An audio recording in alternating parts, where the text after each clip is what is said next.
कैसी मिट्टी अपने राज्य की, कहां से निकलती नदियां, कैसे बदलती है जलवायु, कैसे होती है यहाँ पर कृषि, कौन सा जिला है पथरीला, कौन सा भाग है मैदानी। अपने राज्य का भूगोल जानना कामयाबी की है एक निशानी। नमस्कार, मैं नरेश कसवा, आप पढ़ेंगे भूगोल मेरे साथ लक्ष्य के मंच पर। धन्यवाद।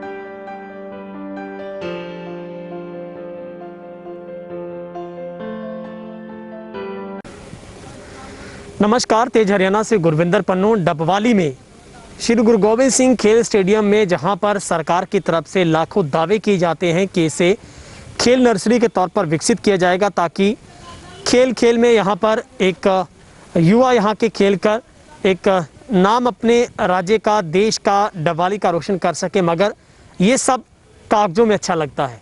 धरातल पर आप आकर देखेंगे तो इसी खेल स्टेडियम की दशा देखकर आपको भी रोना आएगा। दरअसल आपको तस्वीरें हम डबवाली के इंडोर खेल परिसर स्टेडियम की दिखा रहे हैं, जहां पर लाखों रुपए की राशि खर्च करने के बाद भी इस पूरे बिल्डिंग में तमाम उन खिलाड़ियों को, चाहे वो बैडमिंटन से जुड़े हो या फिर खेल परिसर खेल स्टेडियम की बात करें तो वहां पर फुटबॉल से लेकर वॉलीबॉल और क्रिकेट की बात करें, ट्रैक की बात करें, तमाम उन धावकों के लिए तो यहाँ पर वो सुविधाएं उनको नहीं मिल पा रही है, जिसको लेकर डबवाली से विधायक अमित सिहाग की तरफ से खेल मंत्री हरियाणा से मुलाकात कर इसकी पूरी जो व्यथा है इसकी उसको उसके सामने रखा गया था।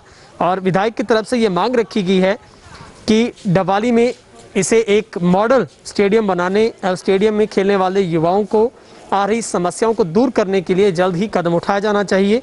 मगर खेल मंत्री को बताया गया है कि डबवाली में जो उपरोक्त स्टेडियम है वो 12 एकड़ ज़मीन में बनाया गया था और इसका जो शिलान्यास है वो उस वक्त माननीय भुवनेश चतुर्वेदी केंद्रीय राज्य मंत्री थे और उनकी तरफ से जो उस वक्त माननीय कुमारी सैलजा जो कि शिक्षा सांस्कृतिक राज्य मंत्री थी 1996 को रखा गया था। और उसके बाद इसका जो उद्घाटन है वो कुमारी सैलजा की तरफ से, जो वो केंद्रीय शहरी रोजगार व गरीबी उन्मूलन राज्य मंत्री थी, तो 26 फरवरी 2006 को इसका जो उद्घाटन शुरू हो गया था। लेकिन हम आपको तस्वीरें सबसे पहले इंडोर स्टेडियम की दिखाते हैं जहां पर बिजली, पानी से लेकर तमाम वो जो मूलभूत जो सुविधाएं यहां पर खिलाड़ियों के लिए होनी चाहिए वो यहां पर नहीं मिल पा रही हैं, जिसकी वजह से खिलाड़ियों को यहां पर खेलने में कई दिक्कतों का सामना करना पड़ता है। और सरकार बड़े बड़े दावे करती है कि इन्हीं को खेल नर्सरी का रूप दिया जाए, कोच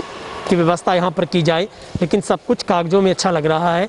लेकिन हम आपको तस्वीरें डबवाली के इंडोर स्टेडियम की दिखा रहे हैं जहाँ पर जैसे ही शाम होती है तो यहाँ पर अंधेरा छा जाता है, क्योंकि जिस तरीके से गर्मी के मौसम में या फिर बाहर ऐसे खेल हैं वो नहीं ओपन में खेले जा सकते, उसी के लिए इंडोर स्टेडियम स्थापित किए जाते हैं। डबवाली में भी 2006 में इसका उद्घाटन हुआ था और इस पर लाखों रुपए खर्च करने के बाद ये इंडोर स्टेडियम स्थापित किया गया था, जहां पर दर्शकों के बैठने की सीटिंग व्यवस्था थी और लाइटिंग यहां पर की गई थी और इसको उस तरीके से रोशनी नुमा बनाया गया था ताकि खिलाड़ियों को किसी तरह की दिक्कत का सामना ना करना पड़े। मगर इतने साल बीत जाने के बावजूद भी कई सालों से, कई आप कह सकते हैं लगभग एक दशक से भी ज़्यादा यही यहाँ पर व्यवस्था बनी हुई है कि यहाँ पर खिलाड़ियों को असुविधाओं का ही सामना करना पड़ता है। यहाँ पर लाइटें लंबे समय से ख़राब है, बिजली तक का कनेक्शन नहीं है और कभी खिलाड़ियों ने अपने ही खुद के कोटे से यहाँ पर बिजली के जनरेटर की सुविधा दी थी, लेकिन वो भी चोरी हो गया। उसके बाद आज तक किसी ने जहमत नहीं उठाई है और कोच भी डबवाली को काफ़ी समय तक मिला, लेकिन कोच ने कभी किसी खिलाड़ी को तराशने की जहमत नहीं उठाई। लेकिन अब लंबे समय से ना ही कोच ना ही सुविधाएं हैं, तो उसको लेकर डबवाली से विधायक अमित सिहाग की तरफ से भी खेल मंत्री से मुलाकात कर डबवाली के खिलाड़ियों के दर्द को बयां किया गया है। और जिस तरीके से स्टेडियम को सभी सुविधाओं से अगर सुसज्जित किया जाता है तो खेल नर्सरी के रूप में यहाँ पर उभर कर अनेकों खिलाड़ी हैं वो पौध तैयार कर सकते हैं।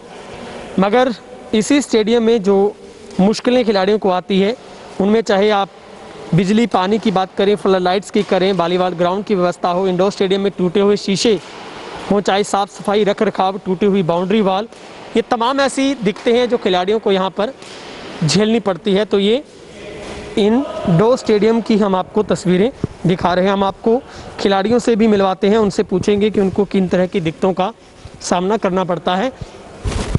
तो यहाँ पर खेल भी खेला जा रहा है बैडमिंटन के जरिए, बैडमिंटन का खेल। और मैं तमाम खिलाड़ियों से, सर एक सेकंड, हमें 1 मिनट का वक्त दीजिए। सर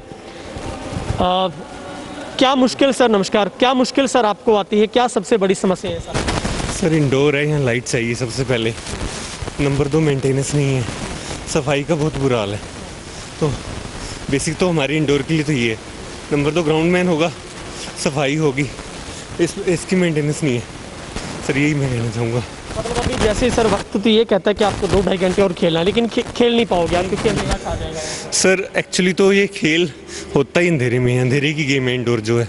8 बजे शुरू होती है, 8 बजे के बाद में 10-11 बजे तक चलने वाली गेम है, अर्ली आवर्स में खेलने वाली गेम है। डे लाइट में ही नहीं खेली जाती, लेकिन लाइट नहीं जल रही, क्या करें। हमारी गेम ही यही है, यही खेलनी है, हमें मजबूरी में ही खेलना पड़ता है। अभी आप 15 मिनट बाद में देखेंगे मौसम ऐसा है सर, यहाँ अंधेरा हो जाएगा, कोई ग्राउंड खेलने के काबिल नहीं रहेगा। अब मुश्किल से हम ऑफिस से आके 4:30 बजे हमारी गेम शुरू होती है और 5:30 बजे बिल्कुल अंधेरा हो जाएगा। यहाँ पे शटल नज़र नहीं आएगी आपको, हार्डली एक घंटा मिल पा रहा है। वो बच्चे हैं वो स्कूल चले जाते हैं, जैसे अब स्कूल नहीं है, लेकिन जनरली यहाँ पे स्कूल के बाद में उनको भी टाइम नहीं है, ट्यूशन वगैरह जाना है, सभी का ये हाल है। टैलेंट दब रहा है, यही है, मैं यही कहना चाहूँगा। डबवाली का बैडमिंटन का बहुत बड़ा इतिहास है। अब हमारा पब्लिक क्लब जाके चेक करो, वहाँ के प्लेयर्स देखो, नेशनल लेवल तक उन्होंने, स्टेट लेवल, नेशनल लेवल तक हमारे डबवाली के झंडे गड़े हुए हैं। आज भी लोग याद करते हैं डबवाली की गेम थी। भंडारी साहब एक लीजेंड थे हमारे, बड़े अच्छे वो थे, उन्होंने इंडोर बना दिया, लेकिन हमारा पब्लिक क्लब बंद हो गया। अब प्लेयर जाए तो जाए कहाँ? वो वहाँ पे बिल्कुल फ्री हमें खेलने का मिलता था, चेयर मिलती थी, पानी मिलता था, सब फैसिलिटी थी, लेकिन पब्लिक क्लब बंद करके नगर पालिका ने कब्जा कर लिया उस पर। वो आप हमारी इंडोर की हालत देखिए, बड़ी शर्म आ रही है। इतनी बड़ी डबवाली, एक ही ग्राउंड है, उसमें 4 कोर्ट हैं, देखिए प्लेयर कितने हैं। वो इतनी पॉपुलेशन को सिर्फ क्या ये 4 ही कोर्ट कवर करेंगे? वो देखिए अब बाहर जाइए, सिंथेटिक के कोर्ट बने हुए हैं, हमारे पास वुडन भी नहीं है। इस पे जो फर्श पे जो खेलेगा उसकी ये जो हड्डियां हैं, लिगामेंट्स है सर, ये खराब हो जाएंगे, वो खेल ही नहीं पाएगा। हम धक्का ही कर रहे हैं, ये बात है सर। सर आप क्या चाहते हैं, क्या मुश्किलें सबसे बड़ी आती, सुविधाओं के नाम पर क्या कुछ मिल रहा है? कुछ आप देख रहे हैं सर, जो नेट लगे हैं ये भी हमने अपने आप कंट्रीब्यूशन करके लगाए हुए हैं, और जो रंग किया है, पट्टी बाउंड्री बनाई है ग्राउंड की, ये भी हमने कंट्रीब्यूशन किया है। अरे एक समय तो जनरेटर भी लगाया गया था यहाँ पर कंट्रीब्यूशन करके, लेकिन फिर वो चोरी हो गया था यहाँ से। तो लाइट की व्यवस्था नहीं है सर, सफाई नहीं है, शीशे ब्रोकन हैं, और जो पेड़ हैं इनकी छंगाई होने वाली है सर। तो कोच की सर कभी आपको सुविधा मिल पाई यहाँ पर? कोच देखा सर, कोच मैंने तो नहीं देखा सर, नहीं देखा। तो सर अभी हमारे विधायक ने भी इस मांग को खेल मंत्री के सामने रखा, और उम्मीद है कि जल्दी बजट इसका पास हो ताकि आपको दिक्कतें ना आए। लेकिन क्या लगता है, लगभग 1 दशक से आप देख रहे हैं यही? चलो हम तो यही उम्मीद करते हैं, विधायक सर ने कहा है कि पॉजिटिव हो जाएगा, जल्द हो जाए तो अच्छा है। जैसे बच्चों का खेलने का, चलो हम तो ऑलरेडी जॉब कर रहे हैं, लेकिन बच्चे तो आगे उन्होंने नेशनल लेवल तक जाना है। अगर उनको कोच मिल जाए, सुविधा मिल जाए, तो वो अपना फ्यूचर बना सकते हैं। क्या लगता है सर, जब यहाँ पर सुविधाएं नहीं मिल पाती, इसी वजह से जो बच्चे हैं सर वो भी यहाँ पर नहीं आना?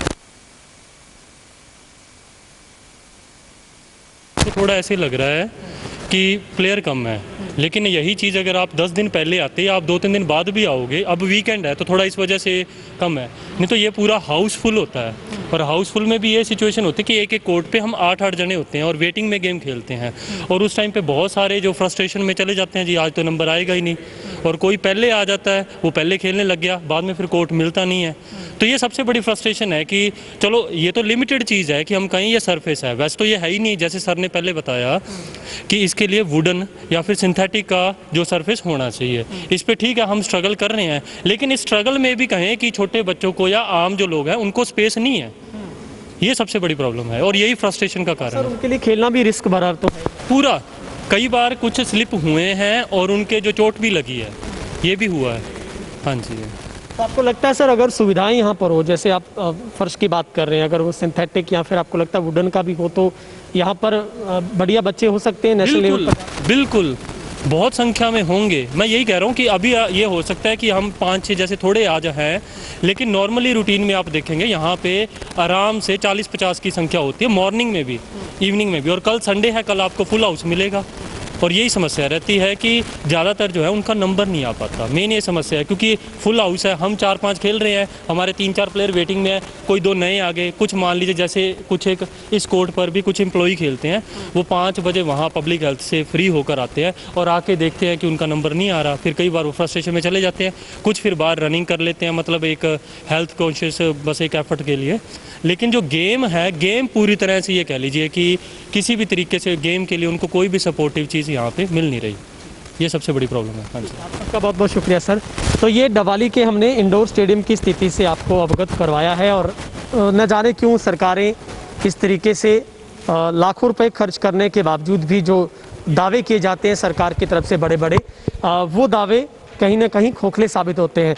यही वो इंडोर स्टेडियम का पूरा जो भवन है, लेकिन इस बिल्डिंग में ऑफिस बनाए गए थे, लेकिन यहाँ पर स्कूल चलता है सरकारी। दरअसल खुद स्कूल की बिल्डिंग नहीं है, तब उसको यहाँ पर शिफ्ट किया गया था। इसके बाद हम आपको अगली तस्वीर दिखाते हैं, बाहर के जो पूरा ग्राउंड है स्टेडियम की दिखा रहे हैं। यहाँ पर जो जितने भी प्लेयर्स शाम को ट्रैक पर आते हैं दौड़ने के लिए, जो जितने भी यहाँ पे आसपास के करीब 20 से 25 गाँव के बच्चे यहाँ पर शाम को दौड़ने के लिए आते हैं, जिन्हें चाहे जॉब के लिए तैयारी करनी हो या फिर वो अपने खेल में आगे जाना चाहते हैं। लेकिन यही एक कांटों भरा ट्रैक उन प्लेयर्स की ज़िंदगी में भी शायद एक बड़े कांटे साबित हो रहा है। तो ये डवाली का हम आपको करीब 12 एकड़ का फैला हुआ पूरा स्टेडियम दिखा रहे हैं। दरअसल ज़्यादातर वक्त इस स्टेडियम में जब भी कोई सुविधाएं जुटाई जाती है तो वो नेताओं की रैलियां करने के लिए जुटाई जाती हैं, तब यहाँ पर सफाई होती है। और जब यहाँ पर खिलाड़ियों को खेलना होता है तो इस ट्रैक के ऊपर कोई भी सुविधा नहीं दी जाती। तो लंबे समय से यहाँ पर खिलाड़ियों की मांग है कि उनके लिए इतना बड़ा स्टेडियम, लेकिन वहाँ पर कोच तक की भी सुविधा नहीं है। तो यहाँ पर कोच की व्यवस्था, जो सुविधा होनी चाहिए, तमाम व्यवस्थाएं यहाँ पर जुटाई जानी चाहिए, ताकि खिलाड़ियों को पानी से लेकर शौचालय से लेकर तमाम वो जो सुविधाएं हैं वो दी जा सकें और खिलाड़ी अपने उज्जवल भविष्य को खुद यहाँ पर कड़ी मेहनत के साथ साबित कर सकें। उम्मीद की जा सकती है डवाली विधायक का ये भी एक सार्थक प्रयास रंग लाएगा और आने वाले दिनों में पता चलेगा कि उनकी ये मुलाकात का रंग कितना गहरा है और क्या वाकई ही खिलाड़ियों को यहाँ पर तमाम आधारभूत सुविधाएं मिल पाएगी या फिर यूं ही दो चार होना पड़ेगा। कैमरा पर्सन हेमराज भेट के साथ गुरविंदर पन्नू, तेज हरियाणा, डवाली।